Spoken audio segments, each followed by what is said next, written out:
அம்மாவுடைய பிறந்த நாளில்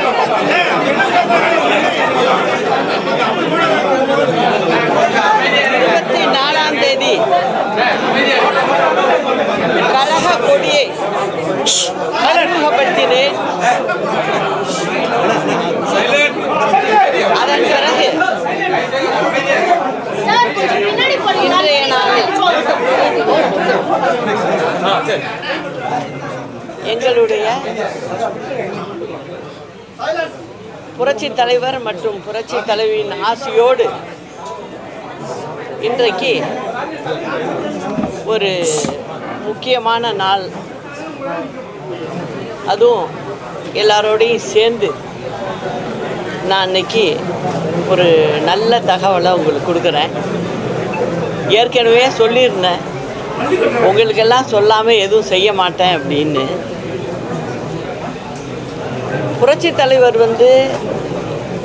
மக்களுக்காக ஒரு கட்சியை உருவாக்கினார். அதற்கு என்ன காரணம் அப்படின்னு பார்த்தீங்கன்னா,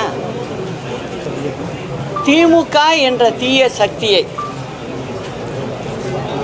வேறறுத்து தமிழக மக்களை காப்பாற்றுவதற்காக ஒரு இயக்கத்தை கண்டார். அந்த கட்சியை பொறுத்த வரைக்கும் ஏழைகளுக்காகவே உருவாக்கப்பட்டது. அவர் முதல் அவருடைய விசுவாசி, அவருடைய தொண்டர் அப்படின்னே சொல்லலாம். அவர் ஒரு கட்சியை ஆரம்பித்து வைத்திருந்தார். அந்த கட்சியில் புரட்சித் தலைவர் தன்னை இணைத்து கொண்டு அவருடைய பயணத்தை தொடர்ந்தார். அமோகமாக அவர் வெற்றி பெற்று தமிழக மக்களுக்காகவும் அவருடைய கழக தொண்டர்களுக்கு நல்லது செய்யணும் அப்படின்னு செஞ்சு காட்டினார். அவருடைய ஆட்சி காலத்தில் அவரை தொடர்ந்து புரட்சி தலைவி அம்மா அவர்களும் புரட்சி தலைவரின் கொள்கைகளை அடிபிறலாமல் எடுத்து மக்களுக்கு வேண்டிய நல்ல திட்டங்களை எல்லாம் கொடுத்தாரு. அம்மாவுடைய ஆட்சி காலத்தில் பெண்களுக்கு பாதுகாப்பானதாகவும் பெண்கள் முன்னேறுவதற்கான திட்டங்களையும் நிறைய கொடுத்தார். அம்மாவுடைய மறைவுக்கு பிறகு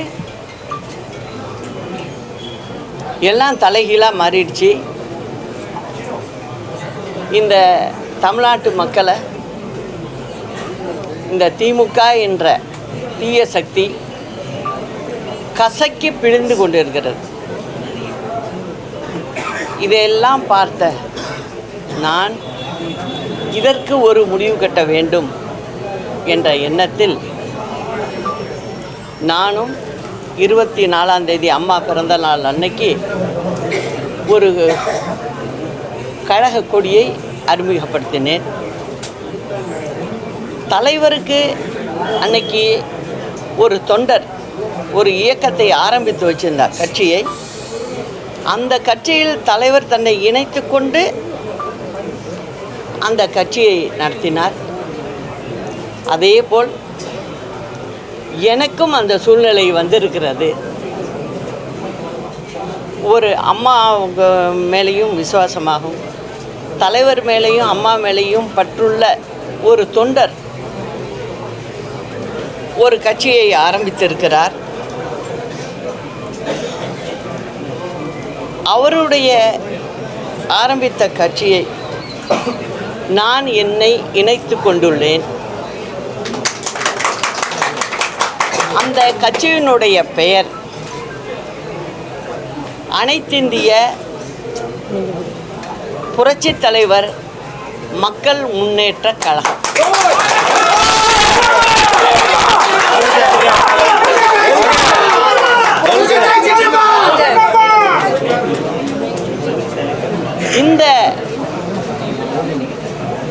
கட்சிக்கு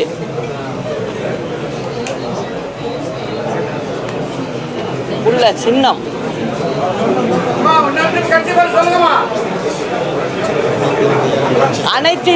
அனைத்திந்திய புரட்சி தலைவர் மக்கள் முன்னேற்ற கழகம். அதற்கு ஒதுக்கப்பட்ட இந்த சட்டமன்ற தேர்தலுக்கு தென்னந்தோப்பு சின்னம்.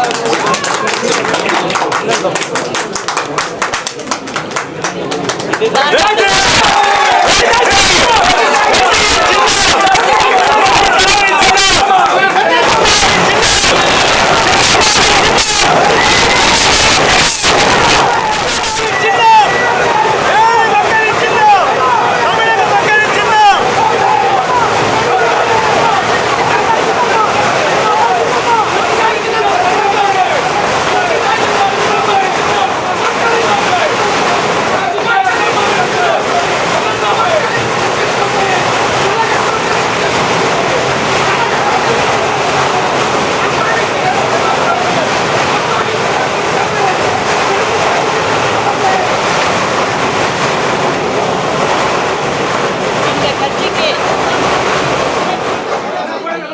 தென்னந்தோப்பு இயற்கையாகவே எங்கள் நல்ல சின்னமாக அமைந்திருக்கு. நல்லா அதில் கவனிக்கணும். நீங்கள் அந்த சின்னத்தில் நாங்கள் எப்போதுமே ஒற்றுமையை விரும்புகிறவங்க, எல்லோரும் ஒன்றாக இருக்கணும் அப்படிங்கிற எண்ணத்தை தவிர வேற எண்ணமே எனக்கு கிடையாது.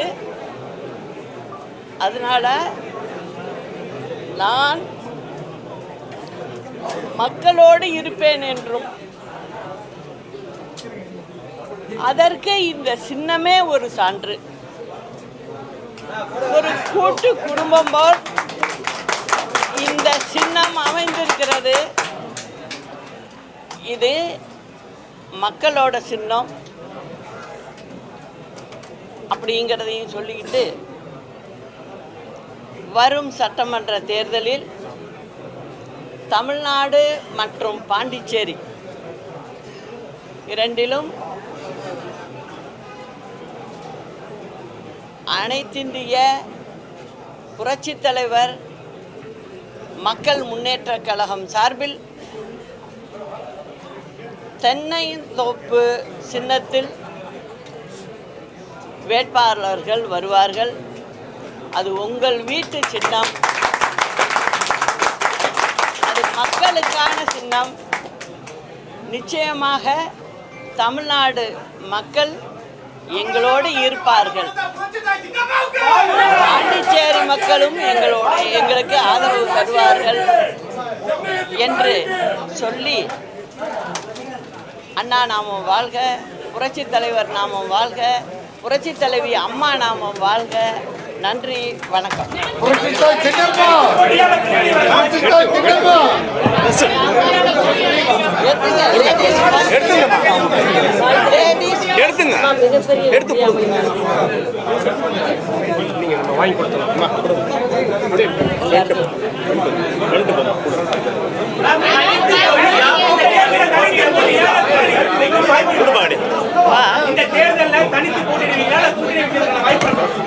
அதாவது நான் எங்க சின்னத்தை பார்த்தீங்களா? தென்னந்தோப்பு எத்தனை மரம் இருக்கு. அதனால நாங்கள் எப்போதுமே ஒரு தோப்பு அப்படிங்கிறத தான் நினைப்பில் வைப்போம்.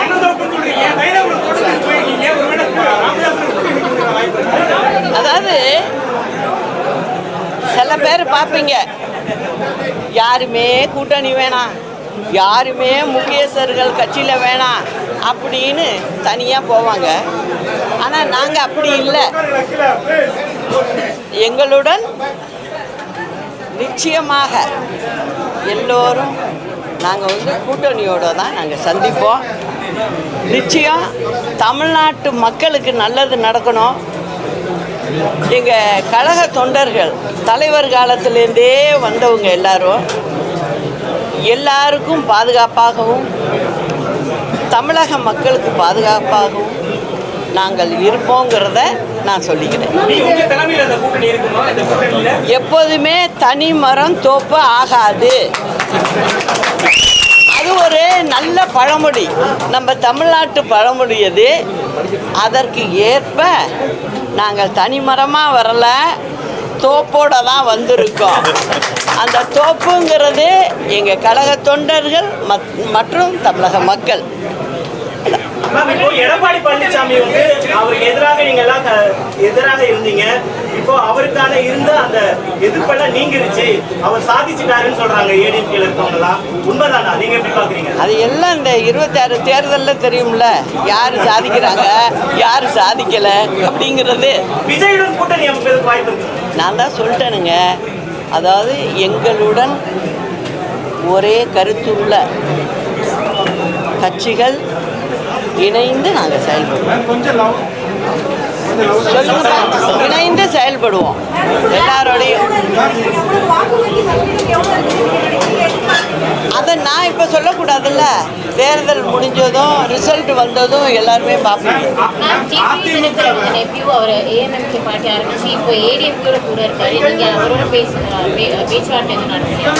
அதாவதுங்க, ஒரு கட்சி அப்படின்னா அவங்களுடைய மனசு எப்படியோ அப்படியே அவங்க செயல்படுவாங்க. நான் அதை பற்றி ஒன்றும் சொல்கிறதுக்கு இல்லை. ஆனால் என்னை பொறுத்த வரைக்கும் இந்த கட்சின்றதும் சரி, எதுக்காக நம்ம ஆரம்பிக்கிறோம், எதுக்காக செய்கிறோம் அப்படிங்கும்போது எல்லாமே என்னை பொறுத்த வரைக்கும் மக்கள் தான். அதனால் மக்களுக்கான ஒரு கட்சியாக நாங்கள் இயங்குவோம், நாங்கள் செயல்படுவோம். செயல்களாச்சும் சரி, எம்ஜிஆர் புரட்சி தலைவர் எம்ஜிஆரோட செயல்களாகவும் சரி, ரீசனாக வச்சுட்டு தான் நான் இப்போ கட்சி ஆரம்பிக்கிறேன் நீங்கள் சொல்லியிருக்கீங்க. இப்போ இதோட என்னென்னா வந்து கோரிக்கைகள் இப்போ ஜனங்கள்கிட்ட ஆல்ரெடி பேச்சுவார்த்தை நடந்துட்டு இருக்கா, இல்லை என்ன மாதிரி கோரிக்கைகள் நீங்கள் எதிர்பார்க்குறீங்க? இருக்குது ஜனங்கள்கிட்ட. நான் இப்போ சுற்றுப்பயணம் மேற்கொண்டால் ஜனங்கள்கிட்ட நான் நேரடியாக பேசுவேன். அவங்களுடைய குறையெல்லாம் நிறைய கேட்டுது, அதை பற்றியெல்லாம் பேசுவேன். இன்னைக்கு திமுக ஆட்சி என்ன செஞ்சுக்கிட்டு இருக்கு, இன்னைக்கு இல்லை இந்த ஆண்டு காலம் என்ன செஞ்சுக்கிட்டு இருந்தது அப்படிங்கிறத எடுத்து சொல்லுவேன். அந்த கடமை எனக்கு ரொம்ப இருக்கு, நான் செய்யணும். உங்களோட நிறைய பேர் வந்து சேர்ந்து நின்றுருக்காங்க. அம்மா இருக்கும்போது சரி, இப்போ ஓ பன்னீர்செல்வம் ஆகட்டும், டிடிவி தினகரன் ஆகட்டும், நிறைய பேர் உங்களோட இணைந்து நின்றுருந்தாங்க. ஆனால் இப்போ எல்லாருமே வந்து அவங்க தனிப்பட ஒரு ரூட்ல போயிருக்காங்க. இப்போ இந்த மாதிரி யாராச்சும் அந்த குழுலேருந்து இங்கே வந்து சேர்க்க வாய்ப்பு இருக்கு? அதாவதுமா, நீங்களே சொல்லிட்டீங்க, உங்கள் கேள்வியிலே பதில் இருக்குது. தனித்தனி குழுவாக போயிட்டுருக்காங்கங்கிறீங்க. இப்போ ஒருத்தங்க ஒரு ரூட்டில் போய் நான் அங்கே போகிறேன் அந்த ஊருக்குன்னு சொல்கிறாங்க, நான் ஒரு நேர் வழியில் போயிட்டுருக்கேன். அப்படி தான் இதை எடுத்துக்கணும். பிரதான ஆளுங்கட்சி பிரதான எதிர்க்கட்சி ரெண்டு பேரையும் வீழ்த்த முடியும். என்னங்க, திமுகவையும் அதிமுகவையும் உங்களால் வீழ்த்த முடியும்னு நினைக்கிறீங்களா? என்னை பொறுத்த வரைக்கும் மக்களுடைய பிரச்சனை தான் பிரதானம். அதை சரியாக செய்யலை, இவங்க யாருமே செய்யலை. அந்த செய்யலைங்கிறத நான் மக்கள்கிட்ட போய் கேட்பேன், எடுத்து சொல்லுவேன். சொல்லி நாங்கள் வாக்குகளை பெறுவோம்.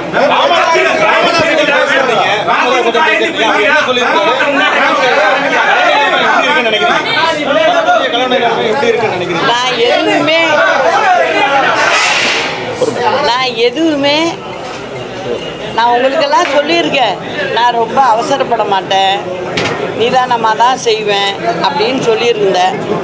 இதை இப்போ இன்னைக்கே சொல்லிட்டேன். எங்களுடைய சின்னம் தென்னந்தோப்பு அப்படிங்கிறத சொல்லிட்டேன், கட்சியினுடைய பெயரையும் சொல்லிட்டேன். அதனால இனிமேல் எங்களுடைய பயணம் வெற்றி பயணமாக அமையும். அதுக்கு தமிழக மக்கள் பெரும் ஆதரவு கொடுப்பாங்க. ஏன்னா தமிழக மக்கள் நியாயத்தை பார்க்குறவங்க முதுகில் குத்த மாட்டாங்க. எதுவும் எதிரில் பேசக்கூடியவங்க நல்ல மனம் படைத்தவர்கள். அதனால் நல்ல தீர்ப்பை அவங்க கொடுப்பாங்கங்கிற நம்பிக்கை எங்களுக்கு இருக்கு.